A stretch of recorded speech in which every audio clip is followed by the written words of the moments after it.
intuition is telling me that this is my child. And the other woman says, no, it's my child, not yours. Your child is the dead one. My child is the living one. And they went back and forth, until the king said, bring me a sword. I need a sword. Now, as a mother, you heard a sword right away, you will feel a kind of way. What is the king doing with a sword? Is he planning to kill us? Or is he planning to kill the child? What is he doing? They brought him a sword.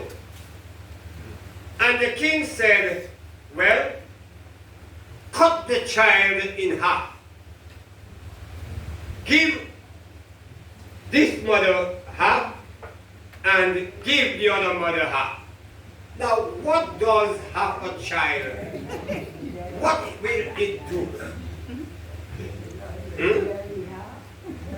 From the time the real mother heard it, her bowel moved. She had a special sense of ownership. This child is mine, and I cannot allow them to cut that child. I want that child alive, even though I do not have him in my possession, but I will still have the opportunity to see that child.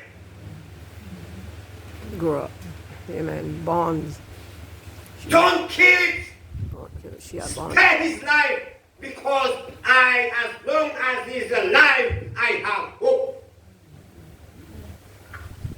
A mother's love. Have you ever seen mothers, the children who do all these nonsense, killing people and doing all sorts of things, and when they arrest them, the mothers, in the courtyard holding their bellies and bawling and rolling? Have you ever seen that? Some people say they are foolish, but not all of them are foolish. Some of them are genuinely hurting. They are genuinely hurting, especially if that son or daughter is condemned to death. Yeah. You didn't have to kill him.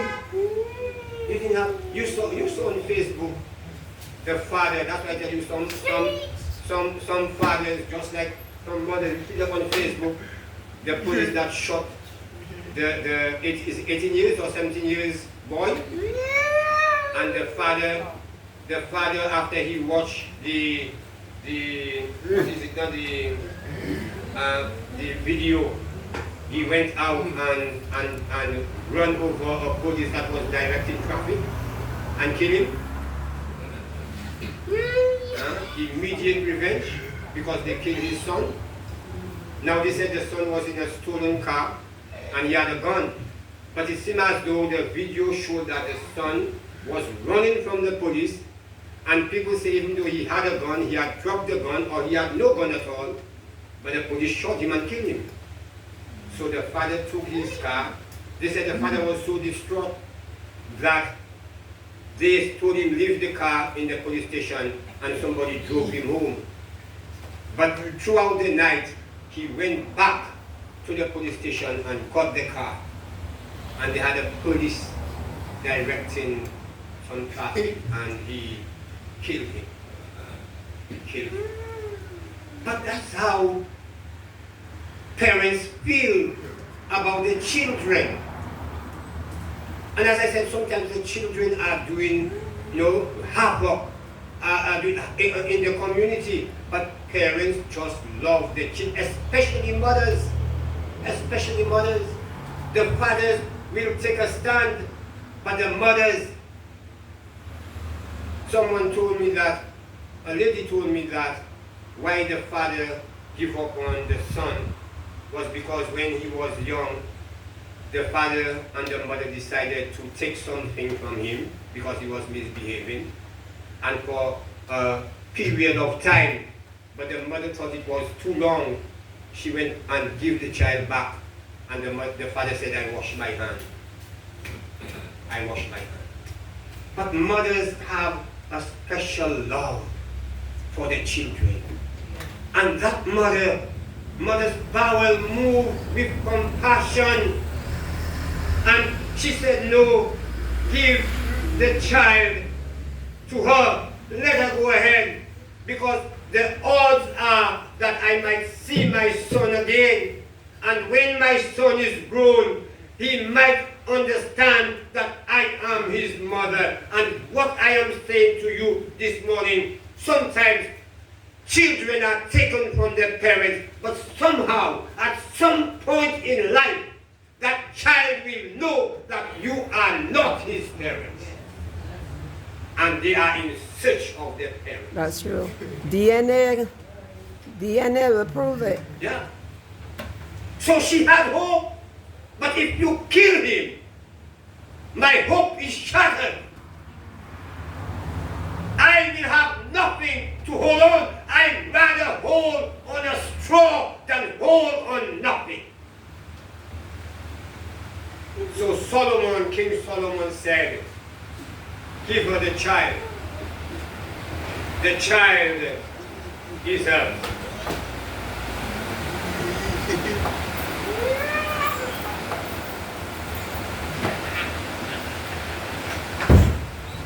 Down comes the rain. That's our snow. It's snowing in Barbados. Blessed is the Lord. That's I us. just have some pumpkin, Sister Anne, plants and some honeydew and melon and squash and what's the other one? Cantaloupe. It's snowing in Ben. Welcome the rain. So my garden is looking so sweet beside the house. Not a script I have in the garden. I don't have a field like you, but the garden is looking sweet, you know. So soon from now, I will be bringing cantaloupe for you all, watermelon, pumpkin, and squash. You know? I would not be giving Sister Cynthia any. I've got you on record, sir.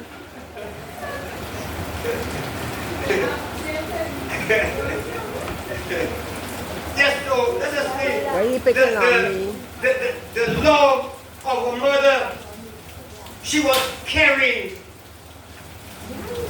The characteristics of mothers, caring. Give me another characteristic. Of a mother. Characteristics of a Pardon? mother. Loving. Pardon? Characteristics of a mom. Caring, okay, she's caring, yeah. Supporting, anything else? Patient. Inspiring. Nurturing. What else? Unconditional love. What else? Empathy. Empathy. Anything else? Optimistic. That's a mother. And she had all these characteristics in her because it was her child. It was her child. And this morning, the mothers here, I am asking you and I'm imploring you, you might have children like Sister Carol bringing up. Some of your children are grown. But take care of your children. And taking care of your children is not only giving them brand names or giving them all what they want. Because I didn't have it when I was coming up, so I must give it to them. Don't spoil them. Let them know the importance of, how you say it now, of cherishing what I can afford to give. I might not be able to give you what the other children, some children driving to school, And some children would have over $100 every day going to school. And sometimes some mothers cannot even afford to give their children $5 to go to school. But if you can afford to pack a little bag for them with some goodies, healthy goodies, give it to them. And always speak to them as mothers. Let them know what you can afford, what you cannot afford. I know you want that sneaker that costs $300, but I cannot afford to give you sneakers for $300. When you are working, son, you will get it. But right now, I can only afford to give you what I have. Dog muscles. Cherish it. Cherish it. Don't spoil them, but let them know what you can afford or what you cannot afford. Some of us do all sorts of things to give our children things. We do wrong things to see that our children have what they want. No. We must uphold our morals. We must understand that we are children of God. And we must encourage others who are not children of God to, first of all, give Christ their lives and to raise